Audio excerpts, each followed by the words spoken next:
Hay historias en la mitología griega que son, bueno, bastante oscuras, pero pocas, muy pocas, llegan al nivel de la de Cronos. Hablamos del rey de los titanes, un dios conocido no tanto por su poder, sino por algo absolutamente monstruoso: devorar a sus propios hijos. Y claro, la pregunta es inmediata. ¿Por qué? ¿Por qué un dios haría algo así? No es un simple acto de maldad, no. Es una atrocidad que parece desafiar toda lógica.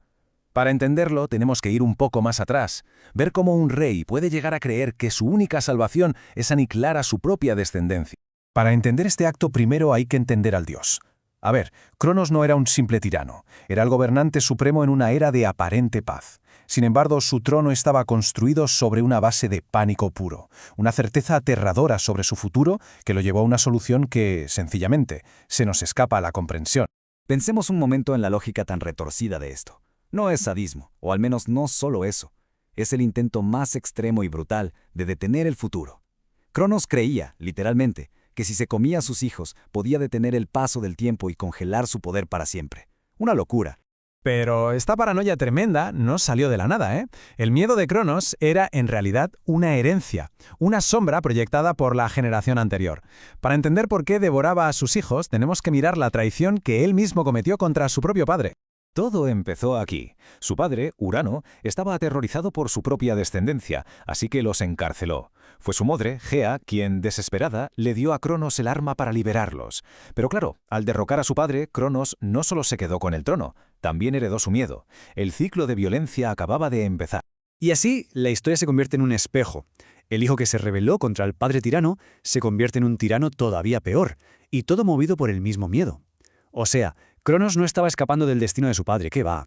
Estaba corriendo de cabeza hacia él, repitiendo cada uno de sus errores, pero con consecuencias aún más terribles. Y aquí viene la gran ironía de todo esto. La historia recuerda el reinado de Cronos como una edad de oro, una especie de utopía de paz y abundancia. Pero esta era dorada estaba podrida por dentro, gobernada por un rey consumido por su paranoia y cuya corte escondía el eco de una profecía terrible. Esta profecía fue el veneno que lo infectó todo. No era una simple advertencia, se convirtió en una obsesión, en la única lente a través de la que veía el mundo. Cada hijo que nacía no era una alegría, sino la encarnación de su propia caída.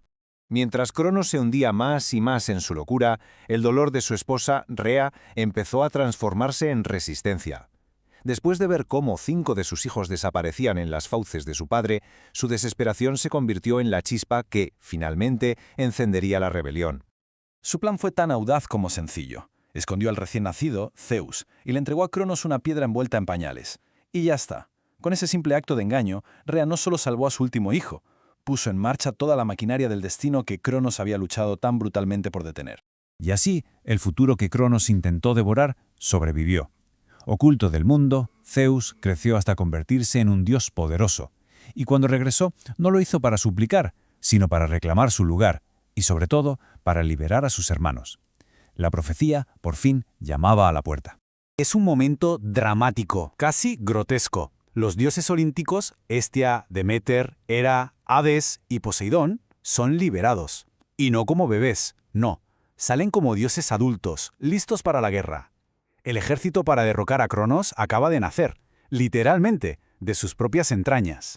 Y así comienza la titanomaquia, una guerra cósmica que duró 10 años y que enfrentó al viejo orden, los titanes, contra los nuevos aspirantes, los olímpicos. El destino del universo entero estaba en juego. Este conflicto fue un choque cósmico, en toda regla. Por un lado, el viejo orden de los titanes, fuerza bruta, poder primordial. Por otro, los olímpicos, una nueva generación que representaba la estrategia, la inteligencia, un nuevo tipo de poder. La guerra que vino después decidiría la forma del universo para siempre. Pero la historia no termina con la victoria. ¿Qué podemos aprender de la caída de Cronos? Porque es su destino final lo que nos revela el verdadero significado de todo este mito. Su caída fue absoluta. Algunas leyendas dicen que fue arrojado al Tártaro, la prisión más oscura del inframundo. Otras que lo exiliaron a gobernar un reino de sombras en los confines del mundo. En el fondo, el castigo era el mismo. El Señor del Tiempo fue condenado a la irrelevancia eterna. Porque al final, si lo pensamos, el mito de Cronos no va solo de dioses y monstruos. Es mucho más. Es una alegoría potentísima sobre el tiempo, que inevitablemente consume todo lo que crea. Es una advertencia sobre cómo el poder absoluto corrompe y cómo la lucha contra el destino a menudo solo acelera su llegada. Es el ciclo eterno de lo viejo siendo reemplazado por lo nuevo. Y esta es la ironía más trágica y la lección fundamental de toda la historia. No lo derrotó un enemigo externo, sino su propia paranoia. Su intento desesperado por controlar el futuro fue precisamente lo que garantizó su caída. Y así, el mito nos deja esta pregunta, una que resuena y resuena a través de los siglos. ¿Cuántas veces el miedo a que ocurra algo nos empuja a tomar precisamente las decisiones que lo hacen realidad? Esa es la lección atemporal de Cronos, que a veces el mayor enemigo no es el destino, sino el pánico que sentimos al intentar escapar de él.